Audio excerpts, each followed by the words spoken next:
right, girls, we're going over a nutrition basic today, which is the king of all macronutrients, protein. So, gym bros and fitness enthusiasts are always raving on about protein. And for everyone else, it can kind of be like, why? Why are people so obsessed with protein?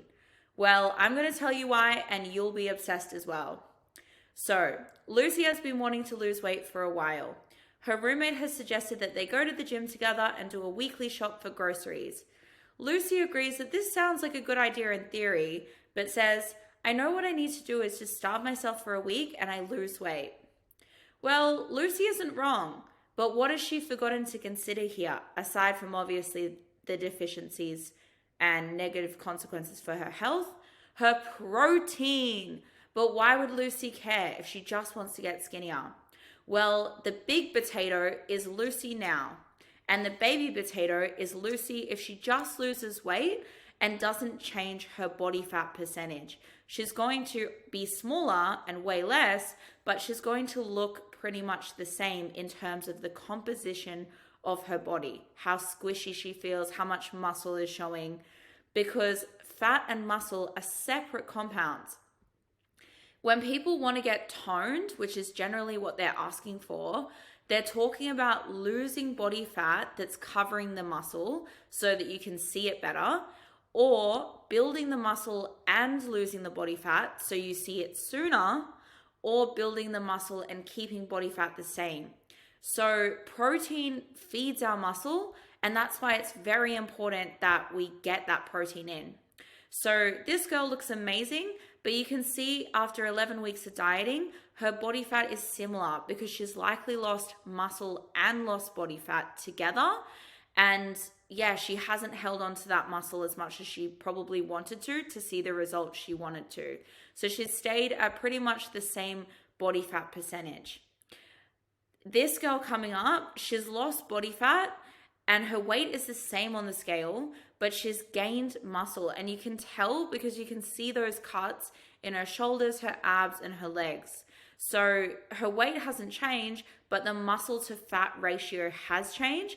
And that's likely due to resistance training, lifting weights, and eating protein. So usually people want to get toned. They don't just want to get lighter because they want to look better. They don't just want to weigh less on a scale. So we have two functions, protein synthesis and muscle protein breakdown. One is our protein and muscles getting bigger, and the other is it breaking away. So when you're training, people think you're building muscle immediately. That's not the case. What's happening is you're breaking down the muscle, causing it inflammation and stress. Then when you go home, you sleep, you eat your protein, your muscle recovers and it gets bigger and stronger, which is what you want to then see those results we just talked about. So that happens about 24 to 36 hours after the session.